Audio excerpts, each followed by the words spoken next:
Hey guys, this is Professor LaRosa with LaRosa Private Training. Just wanted to do a quick video this week on something I've been seeing a lot lately. I consider this a white belt or novice escape from bottom out.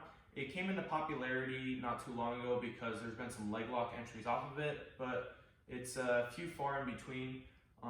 This position, in my opinion, compromises yourself, especially if it's a fight or MMA.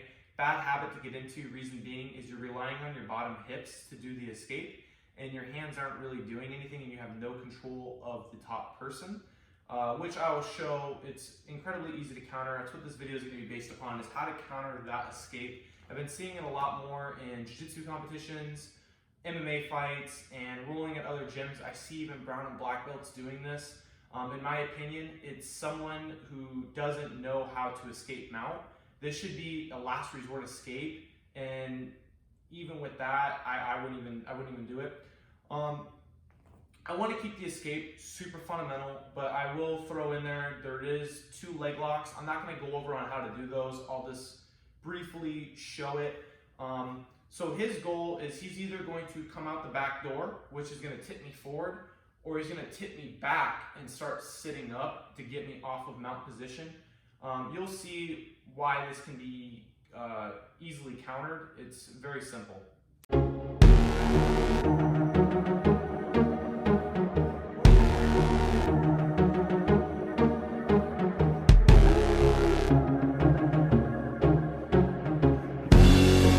in the top position, my partner is at bottom. Let me go ahead and show you what the escape would look like. So I'm either top position, postured all the way up, or I'm broke down on floors. Just for this, for demonstration purposes, I'll be all the way up. He's going to throw his legs over, and he's either going to catch my armpits, biceps, or chest. His goal is either to start tipping me this direction so he can sit up, or I start falling forward to resist, and he comes out that back door right there, okay?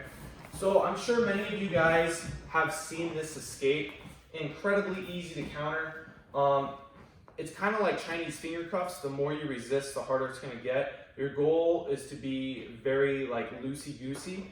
What I mean by that is when he throws his legs over, to not resist right here, right? All I'm going to do is I'm going to be super loose. I'm going to pummel my hand to the inside. So you see how my arm's on the outside? Pummel to the inside, shrug. Pummel to the inside, shrug. Even if I'm in the all fours position like this, let's say he does get it, and I'm here and I'm afraid of him coming out the back door, I'm going to cross the tops of my feet right here just to prevent him from coming out. Pummel, shrug. And that one already came out, I didn't even have to shrug. So that's essentially how we're going to defeat this position. But I said briefly I would show 2 leg locks. So he goes again.